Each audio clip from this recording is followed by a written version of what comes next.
Hey, what's up? It's Tati, and I'm back with another review of ROH TV. I'm going to keep this review short because, to be honest, I was really frustrated with this episode.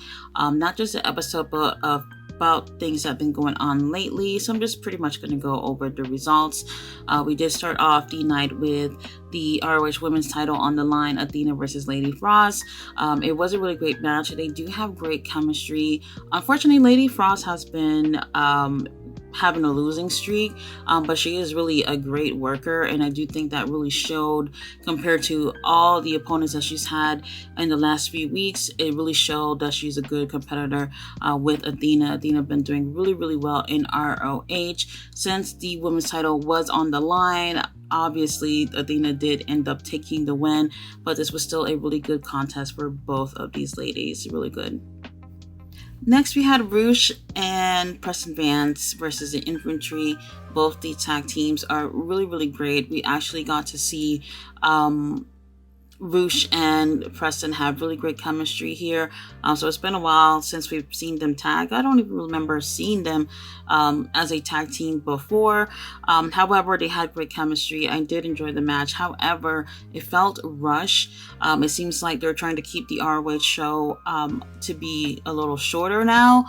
So some of these matches did seem like they only had a few minutes to go out there and do their best. So unfortunately, that really put a damper on the match, but Rouge and Preston does end up getting the win. Next, we had the best friends, Trent and Chuck, versus Joe Ocasio and Mookie Summers. I didn't like this at all. I don't really understand what's going on here with the best friends being part of ROH. For whatever reason, it just felt like a match that was thrown on together just so they can have something to do. I didn't enjoy this, but the best friends did end up taking the win. Next, we have Brian Cage versus Leon Ruffin, and oh my gosh, Leon is super talented, and that really showed in this match. You know, Brian is super big and much bigger than Leon, and Leon was able to move pretty much flawlessly throughout this match, which really made him look like a credible competitor compared to Brian. So I don't want to say I enjoyed this match as a whole, but I really enjoyed everything that Leon did. I have seen quite a bit of his matches, but I was really impressed with how he was able to hang in the ring with Brian Cage. With that being said, Brian did take the win via submission. Where the hell are the other two members of the six-man tag champions? I have no idea. I don't mind seeing Brian in singles competition.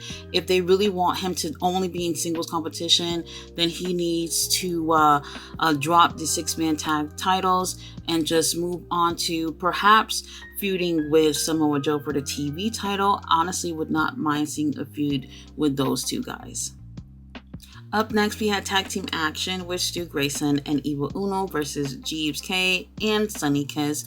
Now, this was a great match. I was really impressed by both these teams being really great tag team. They had great chemistry with all four of them together, and also as teams. I can really tell that Jeeves and Sunny has been practicing to tag together. So I really did enjoy this match. However, once again, time was not on our side here. So while I feel like they were doing really impressive things as a tag team, unfortunately, the time played a part in here where the match seemed like it could have gone much longer, and fans would have been thoroughly entertained, but it was cut short, and Stu and Evil Uno end up winning the match. Now, I forgot to mention this, during this match we do have the Righteous, who are sitting at the ramp, and they're watching the match. I think they are trying to recruit Stu Grayson to be part of the Righteous. I'm not entirely clear with what's going on with that storyline right now, but it does seem interesting if they'll be able to get Stu to be part of the Righteous. I'm not really sure, but Stu has been doing really great since he's come back to AEW, so I'm interested to see where that storyline goes. Next, we had Diamante versus Sky Blue. Now, I already knew Diamante was not going to win this. They're really pushing Sky Blue here. She does show a lot of potential and people really like her. However, Diamante is really experienced, and I do feel like just because you're heel, why can't you get the win? This is actually her first time performing in ROH since ROH has relaunched, which was a little bit surprising to me. She's somebody that I did think would be part of ROH, but she's here.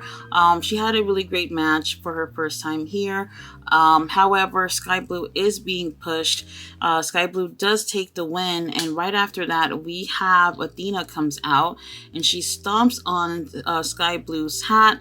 So that definitely signaling that we're going to see Sky Blue versus Athena. Perhaps next week. I'm not sure. They did not confirm that, but definitely in the near future. So last week I complained that the best matches were in the middle of the card, and that had happened probably 2 or 3 weeks in a row.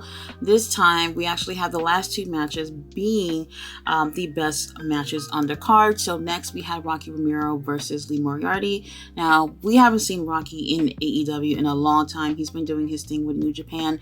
However, Lee Moriarty last week had a match with Takeshita, which is one of my favorite matches of the year so far, and he really knocked it out of the park last week.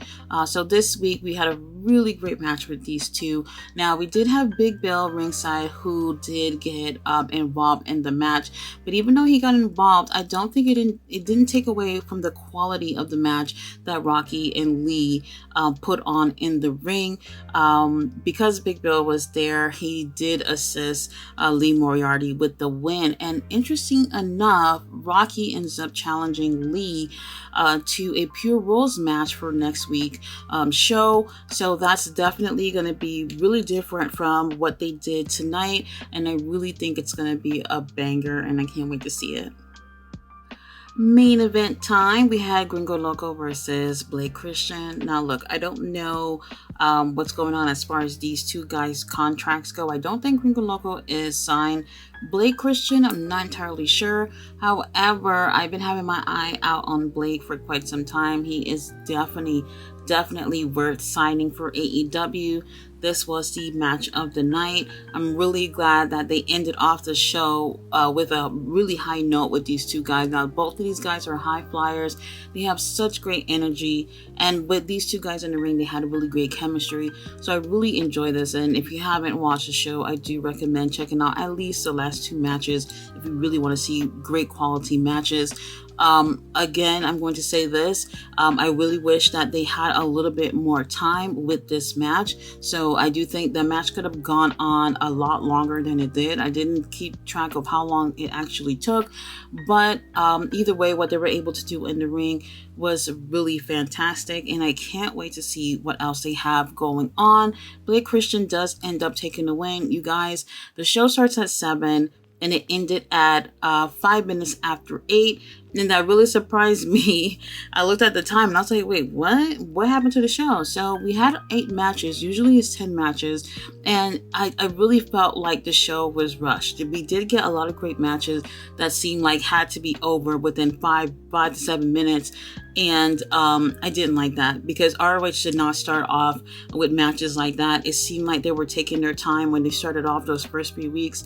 And now the show seemed completely rushed, which is why I'm kind of rushing my review, because I just don't understand why they feel like they need to flip the script with how they're doing ROH.